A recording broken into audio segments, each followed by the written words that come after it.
एक दिन की घटना, महाराज परीक्षित कहीं से आ रहे थे कि बीच मार्ग पे देखा एक गाय जो रो रही है और एक बछड़ा जिसके 3 पैर कटे हैं।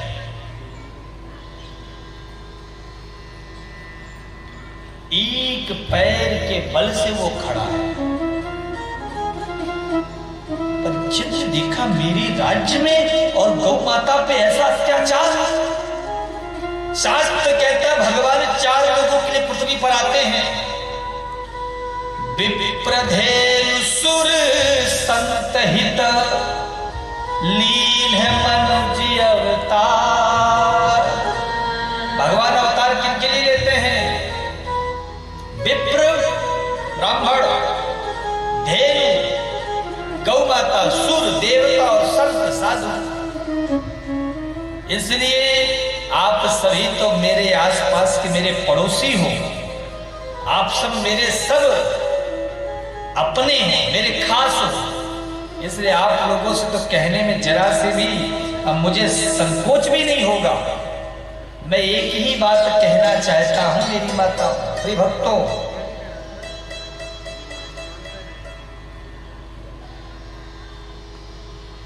गौ सेवा निरंतर करते रहो। क्या करो? और महाराज आजकल लोग होते ना, मैं बड़े बड़े शहरों में जाता हूं कथा करने, वहां पता है क्या होता है? वहां सब लोग डॉगी रखते हैं। क्या रखते हैं? कुत्ता। और ऐसे ऐसे विलायती कुत्ता लाते हैं साहब, और उसे गोदी में लिए घूमते हैं। माई सन, माई सन।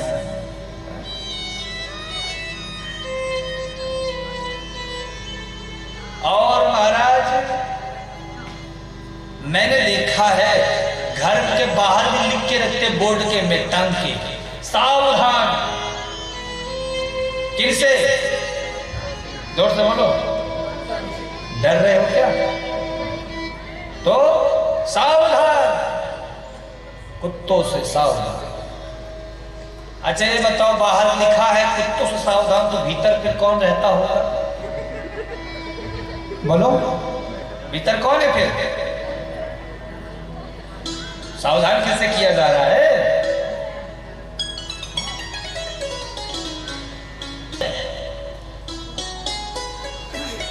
एक जगह मैं गया था महाराज, वहां गाय को देख के बच्चे डर रहे थे। क्यों? क्योंकि गैया कभी रखी नहीं, कभी गाय की सेवा की नहीं, गाय का गोबर उठाया नहीं, लिपा पोती कभी किया नहीं, तो गाय की महिमा क्या जाने। हमारे गांव के महाराज जो पुरानी माताएं बैठी हुई उनसे पूछो, महाराज घर तब तक पवित्र नहीं होता था जब तक गाय के गोबर से लिपा पोती नहीं।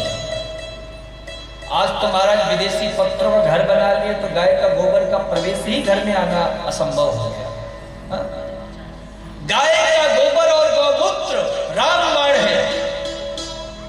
आपको पता है गाय का गोबर और गौ के मूत्र की क्या महिमा है? गौ के गोबर में लक्ष्मी का वास माना गया। किसका वास? ये शास्त्रीय बात है। और गौमूत्र में सरस्वती का वास माना। तो लक्ष्मी और सरस्वती। अरे महाराज इतना ही नहीं, गाय की हर अंग अंग में देवताओं का वास है। वो अपने फोटो वगैरह देखी होगी बहुत सारी, जिसमें महाराज बहुत सारे देवी देवताओं के चिन्ह गाय के शरीर में बने। हम लोग महाराज हरिद्वार जाते हैं, काशी जाते हैं, गया जाते हैं, लेकिन घर की गाय की सेवा नहीं कर रहे, घर में गैया नहीं रख रहे, और फिर कहते हैं महाराज बड़े दुखी हैं। तुम गाय की सेवा आरंभ कर दो, सारी बीमारियां, सारी समस्याएं, सारी दुख पल भर में दूर हो जाएंगी। गौ सेवा करो। हमारे गुरुजन कहते हैं गाय के बाएं कान में यदि कुछ कह दो ना तो गौ माता उसे तुरंत पूरा करती है। कोई तुम्हारा काम नहीं बन रहा, गाय के बाएं कान में जाके बोलो, तुम्हारा काम तुरंत सिद्ध होगा। पर इसका मतलब ये नहीं कि कोई सड़क से कोई सी भी गाय जा रही उसी कान में जाके बोलने लग जाओ, ऐसे मुंह सींग से मारेगी। जिस गाय की तुम सेवा करो। हाँ, कई भगत बड़े खुश हो गए, महाराज जी ने बड़ा बढ़िया टेक्निक बताया है? जो भी काम ना बने कान में बोलो, काम सीधा पूरा कंप्लीट। ऐसा है, जिस गौ माता की तुम सेवा करते हो, जिस गैया के तुम हाथों से चारा चलाते हो, भूसा डालते हो, जिस गाय का दुग्ध दोहन करते हो, वह गाय के कान में तुम कुछ भी बोलोगे तुरंत पूरा होगा, क्योंकि वही गाय काम है। हम चित्रकूट में रहते हैं, महाराज श्री भागवत निकुंज स्थान है।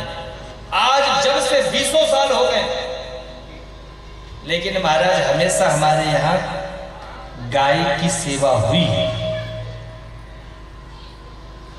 गौ माता बराबर रहे।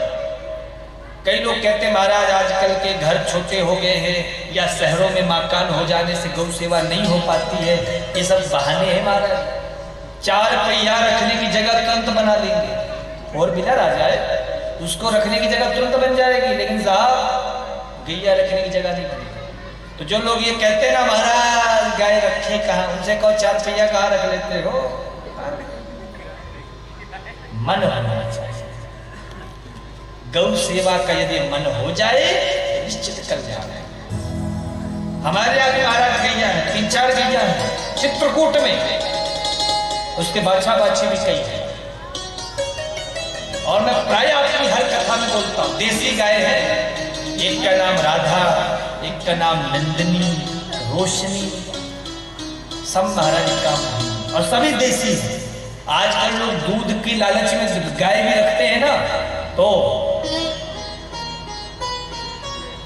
महाराज वो जर्सी गाय लेकर के दूध ज्यादा देते हैं।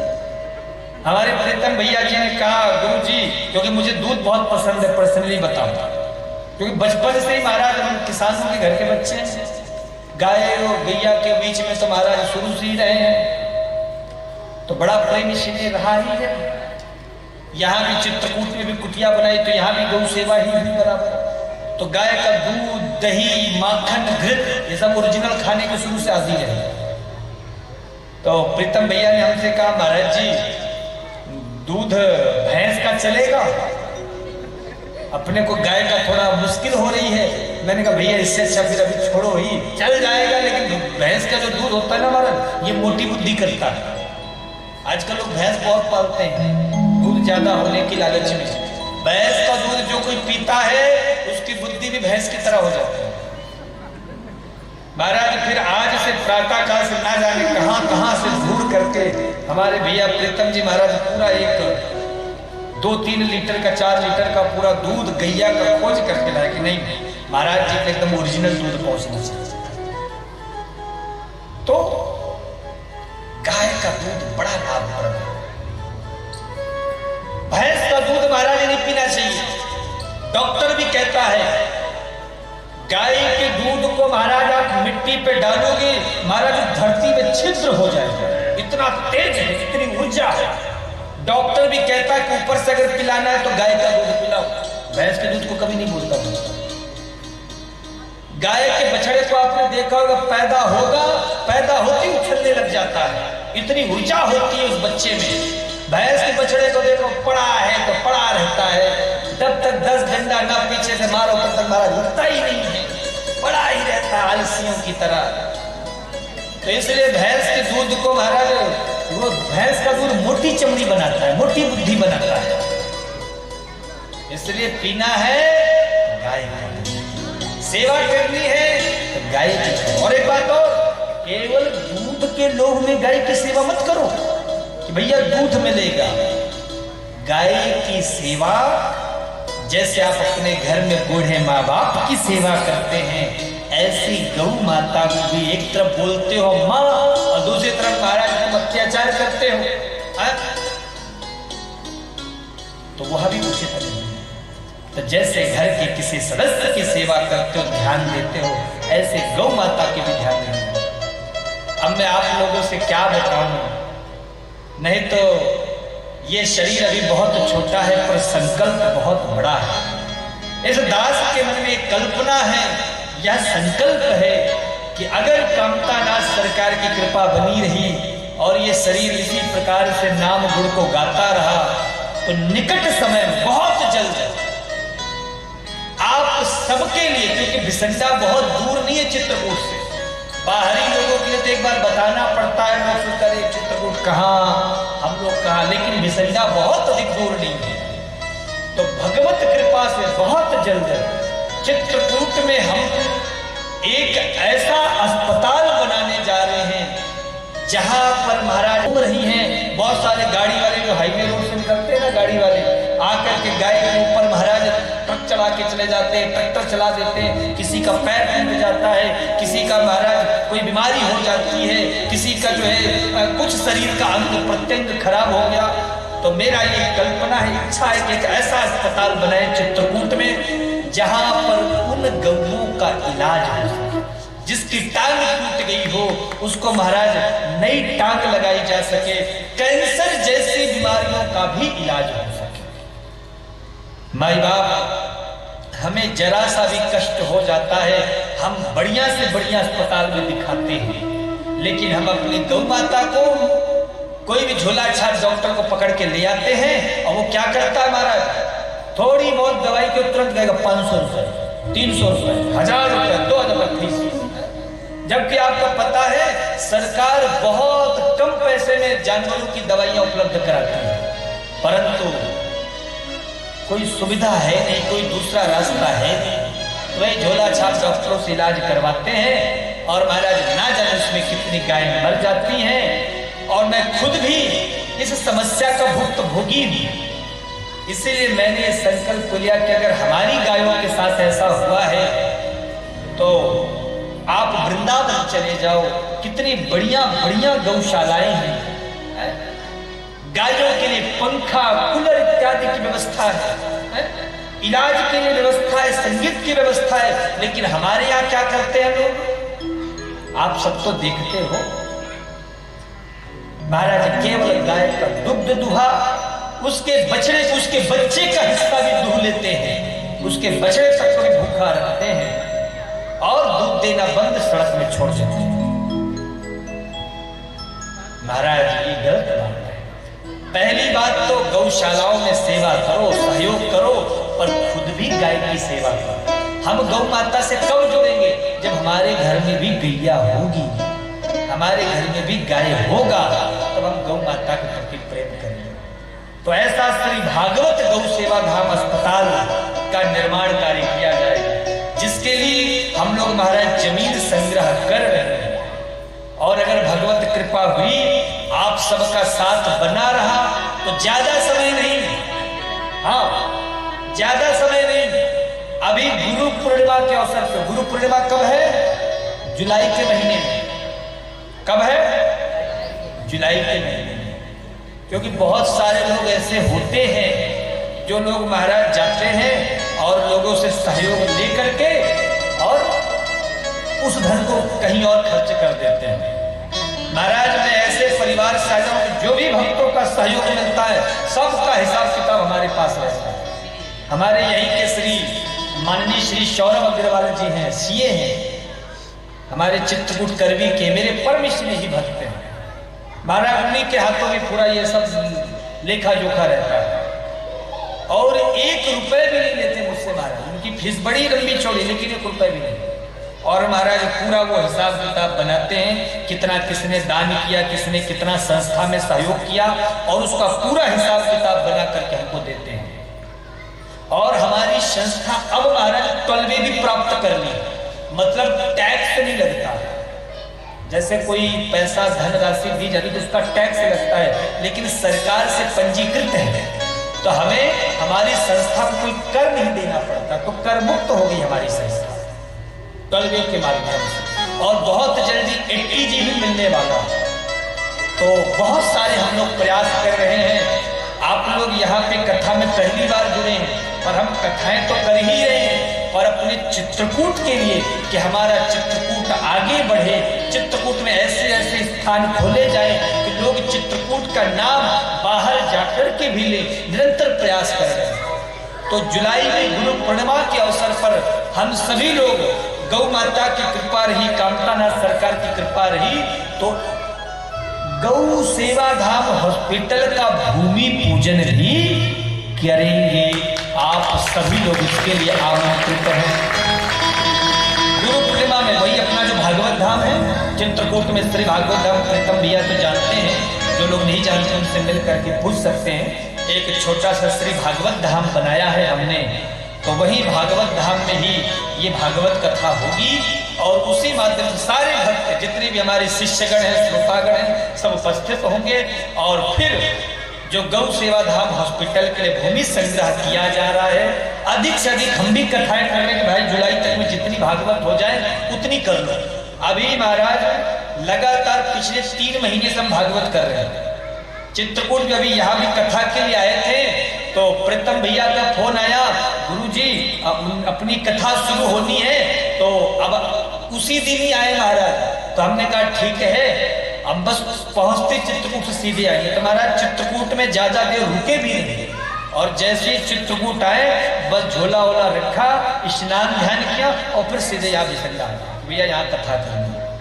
तो लगातार कथाएं महाराज करते जा रहे। क्यों? अपने लिए कर रहे हैं क्या? प्रभु कृपा से अपनी दाल रोटी खूब अच्छे से चल रही है। भगवान ने ज्ञान दिया है, विद्या दिया खूब, महाराज इसी का ही नाम गाएंगे तो भूखे नहीं रहेंगे। ये सब परिश्रम में आप लोगों के लिए कर रहे हैं, चित्रकूट के लिए कर रहे हैं। तो चित्रकूट में अगर गौ सेवा धाम अस्पताल बनेगा तो लोग ये कहेंगे, अरे भाई केवल दिल्ली में ही नहीं, हरियाणा में ही नहीं, मथुरा वृंदावन में ही नहीं, चित्रकूट में भी एक ऐसा अस्पताल है जहां पे गायों के संपूर्ण अंगों का इलाज है। तो आप सब लोग हमारे इस मानस भागवत सेवा संस्थान परिवार से भी जुड़े, और जिनके मन में भी इच्छा होगी नहीं गुरुजी महाराज के साथ हम सब जुड़ेंगे, वो सब हमारे महाराज संस्थान के कार्यकर्ताओं से, पूज्य आचार्य श्री ब्रजेश जी महाराज हमारे अनुज छोटे भाई हैं, वो बैठे हुए, उनसे मिल करके, और जो भी हमारे संस्थान के विषय में आप जानकारी लेना चाहते हो, जो भी हमारे संस्थान के विषय में आप जानना चाहते हो, आप जान सकते हो। और अगर आपके मन में ये सहयोग की भावना है कि नहीं महाराज आपके साथ हम भी सहयोग करेंगे, तो जो भूमि दान करना चाहते हो तो चित्रकूट में बन रहे गौ में, ज्यादा तो नहीं लग रही है, 2100 रुपए में 1 फीट भूमि दान आप कर सकते हो। अगर कोई ये चाहता है कि हमारे बुजुर्ग माताओं के नाम से उनका जो भी जिनका भी आप नाम लगवाना चाहते हो उनका पत्थर लग जाएगा, और उनका पत्थर लगवा करके फिर तो मुझे विश्वास है यहाँ से नहीं जगह जगह से। महाराज अभी अधिक मास में मैंने भागवत की थी, चित्रकूट के ही बहुत सारे भक्तों ने बड़ा साथ दिया। हमारे यहाँ आपके यहाँ भी कोई गाय बीमार होगी, कितनी दूर है, 40-45 किलोमीटर की दूर है, चलो गुरुदेव के आश्रम चलते हैं, वही गौ माता का इलाज हो जाए। और हमारी तो ये सोच है, कामतानाथ सरकार की कृपा रही तो ऐसी सोच है कि हम एक एम्बुलेंस की भी सुविधा रखेंगे कि आस पास में अगर कोई गाय एक्सीडेंट में पड़ी है तो गाड़ी के माध्यम से उसे लेके लाया जा सके और उसका इलाज किया जा सके। तो इस दास के मन में अब छोटी मुंह बड़ी बातें नहीं करना चाहिए, परंतु संकल्प बहुत ऊंचे हैं, इच्छा बड़ी है। आप सब लोग साथ दोगे तो हमें भरोसा हम लोग आगे बढ़ेंगे। तो भगवान का अवतार 4 लोगों के लिए होता है। 4 चीजें अगर ठीक हैं तो धर्म का कोई भी धर्म के ऊपर आंच नहीं आता। पहला ब्राह्मण, आज के समय में महाराज ब्राह्मण भी अपने कर्म से पदच्युत होते जा रहे हैं, अपने कर्म से हटते जा रहे हैं। आजकल महाराज पंडितों के घर के बच्चों को भी देखो, सब डॉक्टर इंजीनियर बनाने में लगे। कोई भी महाराज धोती कुर्ता नहीं पहनना चाहेगा, ये गलत बात है। प्रयास तुम्हारे घर में सब कोई नहीं तो कम से कम एक तो ब्राह्मण बालक पांडित्य जीवन में जिए, धोती कुर्ता पहने, शिखा सूत्र से रहे, समाज का पथ प्रदर्शन कर। शिशु बालक राम शुक्ल जी महाराज, हमारा जो गांव है सिरावल गांव, वहां के बड़े माननीय विद्वान, तो उनका ये कथन है कि बेटा ब्राह्मण का जन्म किस लिए होता है, कोशिश करो अपनी ब्राह्मणता में रहो। बहुत सारे ऐसे ब्राह्मण है, नाम का ब्राह्मण है, लेकिन ऐसी कोई भी बुराई नहीं हो जो उनके भीतर ना भरे। तो ऐसा ब्राह्मण किस काम का? तो विप्र देव गौ माता जिनके बारे में बताया। देवता देवता कैसे प्रसन्न होते हैं। अभी जैसे हमारे यहाँ पूजा हो रही है ना, बड़े बड़े सारे मंडल बनाए गए हैं। आप लोग कथा के बाद चाहे तो दर्शन कर सकते हैं। सुबह सुबह माताएं बहुत सारी यहाँ भागवत जी की फेरी लगाने के लिए आती होगी, तो वो दर्शन कर सकते हैं। तो और संत प्रभु को बड़े प्रिय हैं, इसलिए इन चारों का जरूर संग करो और चार का विशेष ध्यान दो।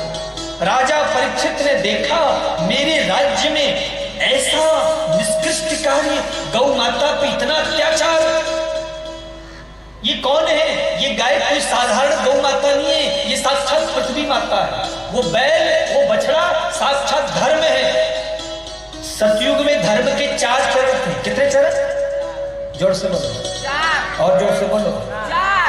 4 चरण थे। तप, दान, दया और पवित्रता। कलयुग आते आते केवल एक ही चरण बचा, बाकी तीनों चरण साफ।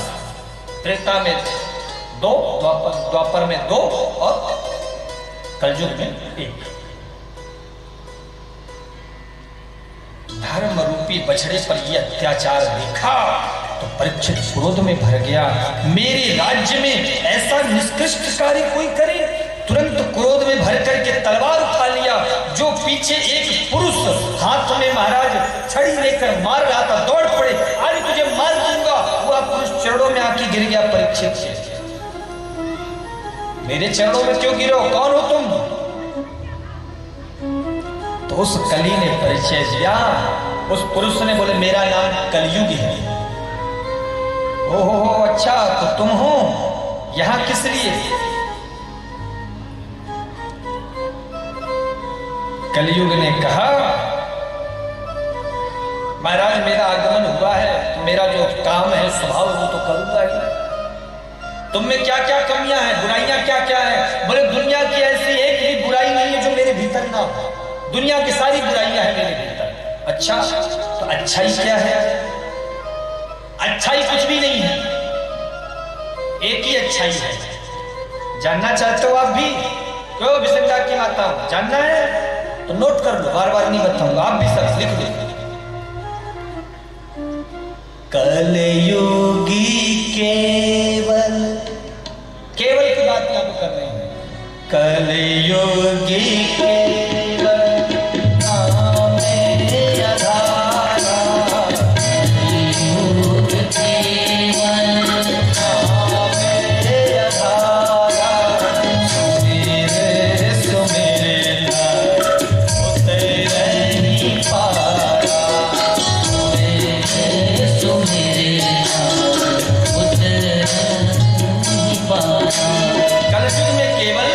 कृष्ण के कीर्तन से, नाम के जप से कल्याण हो जाता है। सतयुग में 10,000 साल की तपस्या करोगे, कलयुग में केवल कृष्ण का कीर्तन कर लोगे, एक बराबर। बोलो किसमें फायदा नजर आ रहा है? सतयुग में? तो बोलो कलयुग में ना। आप तो भक्तों कलयुग में ना भाई 10,000 साल की तपस्या करोगे, यहाँ तुमने एक बार बैठ के राधे राधे कर लिया, बात एक बराबर। फायदा तो कलयुग में है। परीक्षित प्रसन्न हो गया। भाई वैसे तो तुम में कमियां बहुत हैं, लेकिन जो खूबी है ना वो बड़ी गजब की है, बड़ी गजब की खूबी है।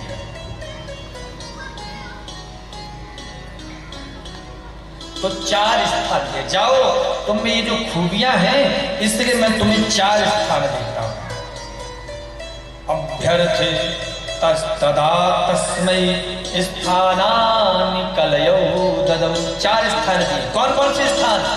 द्यूतम, पानम, स्त्रियः सूनाम। जो द्वैत क्रीड़ा करते हैं महाराज, वहां कलयुग का वास होता है।